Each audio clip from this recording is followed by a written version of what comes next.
Paseh Desa Panjiwangi di bawah pimpinan A. Enyang. Dan selanjutnya ini dia persembahan dari seni tradisional Baden dari Malambang.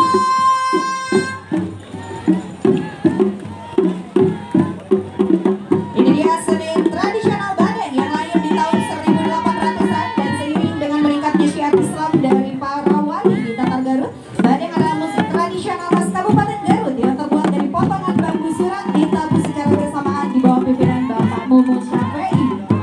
Selanjutnya dari Badan Kepegawaian dan Diklat di bawah kepemimpinan Bapak Dr. Andes Haji Jajat Darajat MS. Ya, ini dia teman-teman dari BKD di bawah pimpinan Bapak Dr. Andes Haji Jajat Darajat MS. Mana Pak Haji Jajat ada? Di sebelah depan mungkin ya. Iya, luar biasa.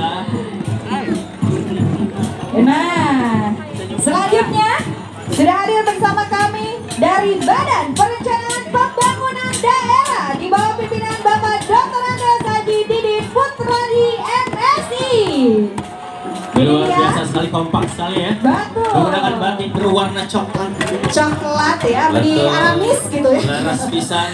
Ini dia dari Badan Perencanaan dan Pembangunan Daerah Kabupaten Garut, luar biasa sekali.